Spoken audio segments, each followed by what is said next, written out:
The brother of rapper Lil Durk was killed in a shooting in Harvey over the weekend. Dante Banks Jr. was also known by his rap name D THANG. According to TMZ, he was shot outside of a nightclub on Halsted just after midnight Sunday in the south suburb. There's no word on any suspect in the case. Lil Durk has not commented yet on his brother's death. The things spoken about in this video are alleged, meaning Lil Durk isn't guilty for anything at all. This video is also based on publicly available information and does not promote or condone violence. From rough beginnings in the trenches of Chicago to becoming a global superstar, Lil Durk's journey has been nothing short of legendary. Known for his melodic flows and raw lyrics, his storytelling abilities gave us a glimpse into the harsh realities of life on the streets of Chicago. But Durk's rise to fame hasn't come without tragedy. In a span of 9 months, Lil Durk would lose King Von in November 2020.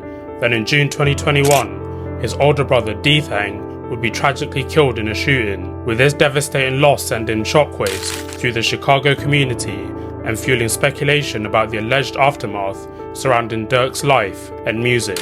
In the early 2010s, Chicago drill exploded onto the national scene. Alongside artists like Chief Keef and Lil Reese, Lil Durk became one of the movement's key figures, dropping mixtapes that put him on the map in Chicago. However, it would be singles such as This Ain't What You Want and L's Anthem that took Lil Durk to a mainstream level, as listeners always felt that most of what he rapped about was real, therefore becoming relatable for the trenches across the world. Obviously, as his career grew, Lil Durk became more than just a drill artist, with albums like Sign to the Streets and The Voice showcasing his evolution. Then in 2020, his biggest mainstream break would come as he was featured on Drake's Laugh Now, Cry Later, one of the biggest hits during the COVID pandemic, and a song that took Lil Durk to the peak of his career for the next few years, becoming the self-proclaimed voice of the trenches. But Lil Durk is no stranger to controversy. His street ties and public feuds have always been a significant part of his narrative, shaping how fans and critics perceive him.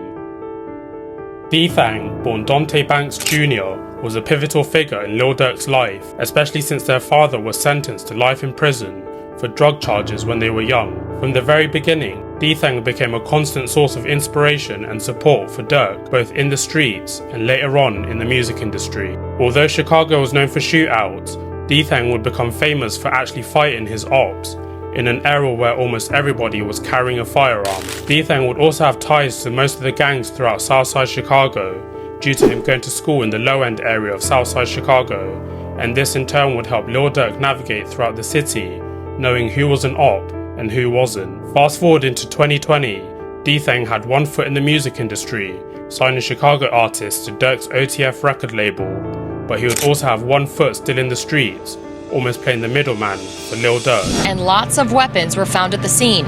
Dante Banks was killed when he was shot in the head.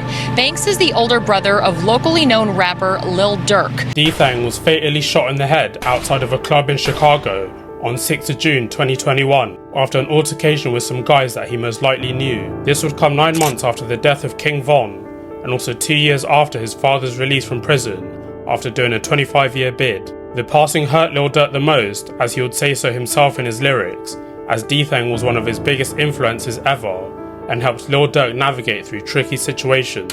Comments under Lil Durk's Instagram post would often say slide for Von after Von's passing, and now after D THANG's death, Lil Durk most definitely had to do something, as he was perceived by his fans and the world as the voice of the trenches and would often rap about people getting their get-backs.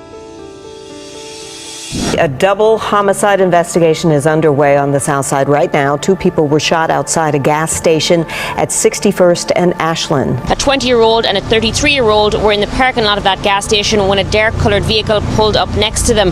Someone inside the vehicle pulled out a gun and started shooting. The 20-year-old died at the scene. The 33-year-old was struck in the chest and taken to the University of Chicago Hospital, where he was later pronounced dead. In July 2021, just 1 month after D THANG's passing, 2 men were fatally shot whilst pumping gas in the Englewood neighbourhood of Chicago, with this believed to be a failed retaliation hit. Those 2 guys went under the names of Oil Spill and J-Ski from the Gutter Gang in Chicago. Now Lil Durk would actually reference this a few times. The first time I personally think could be a bit of a reach, but this Instagram story from Durk shows this message with the author named as The Pump, referencing the 2 guys pumping gas and then being shot, but I personally don't believe that was really aimed at Dump Street. Another instance that these killings were mentioned was when OTF Booney Mo said, "Niggas did that fluky shit to my brother." Next day, it was 2 of them shot on his song For Real. Booney Mo also posted this on his Instagram story as well, showing the tension between OTF and Dump Street, with Dump Street being the alleged gang that killed D THANG. Lil Durk would also rap "Better do what Nardo said, cause niggas die from pumping gas" on the Who Want Smoke remix, which was released in October 2021, 3 months after D THANG's passing. Moving on to 27th of January 2022, Stephon Mack, also known as Youngin and leader of the Smashville gang, was leaving a youth centre when 2 men got out of a car and opened fire, with Stephon Mack then being pronounced dead on the scene. Later on in the year, 2 people were charged with this murder: Anthony Montgomery Wilson, who was arrested, and Preston Powell, who was on the run from the case for 2 years before eventually being caught in 2024. Both were charged with RICOs and also murder for hire, which, as we all know, shows that somebody paid to have Stephon Mack killed. But how does the passing of Stephon Mack link to Lil Durk? We've all recently seen that Lil Durk's name has now officially been linked to this case, but at the start of the year, when no one at all had spoken about this on mainstream media, FBG BUTTA would make some shocking statements. Just like the evidence they had on Shorty and they had on Durk too, that you just paid to get your fucking brother killed. How you not in jail? Who the fuck you know name get brought up and with actual proven facts that you done paid me some money to go kill a motherfucker. You done paid me to kill, I'd have killed the wrong motherfucker for me to turn around and go kill the right motherfucker though. Showing receipts, like this nigga gave me real money to get this man gone. A lot of money, right?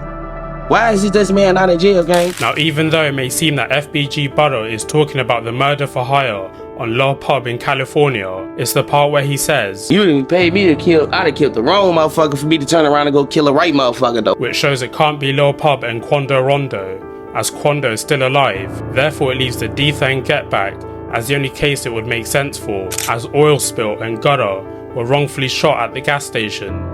And then Stephon Mack, who was an intended target for that get back, was shot. Lil Durk would reference this exact situation in his 2023 song, Pellico, where he says that after his brother D THANG died, a nigga died, then another nigga died. When they talked to BUTTA and they knew he was gonna cooperate, or not cooperate, but take the stand in the O Block 5 thing, they talked to BUTTA trying to figure out information about the D THANG thing. I don't know if they just told BUTTA or BUTTA deduced it based on the questions, because he's kind of hinting towards almost saying Durk is a snitch, but he's incorrect. Durk isn't a snitch.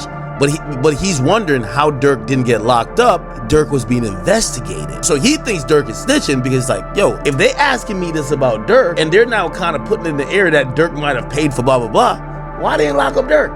Oh, Durk must be working.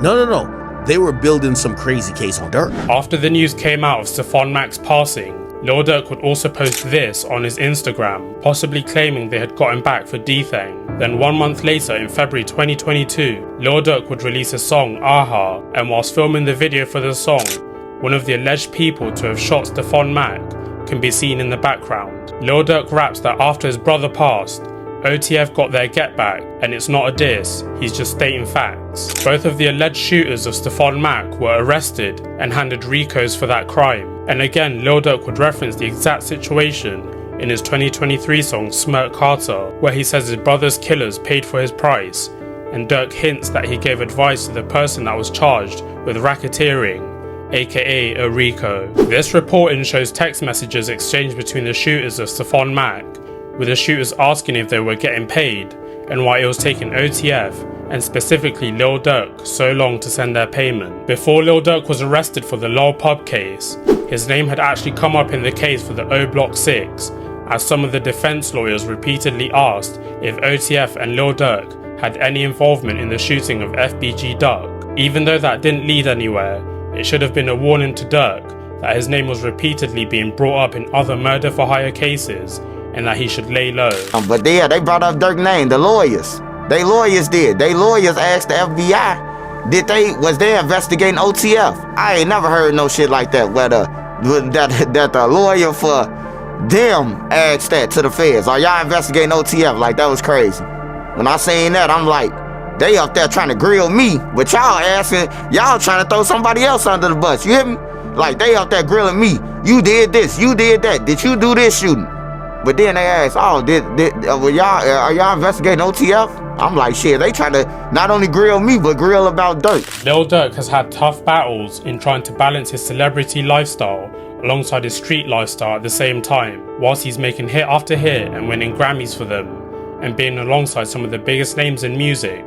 He's still extremely loyal to his street guys, and it can be argued that he wants to prove that he won't leave the trenches hanging like Chief Keef did when he left for LA and never looked back. But just as Durk was changing his life around for the better and was advocating for pushing peace, these two charges have him facing life in prison, or even worse, the death penalty. I've put out the case for Lil Durk potentially getting his get back for his brother and the different theories surrounding it.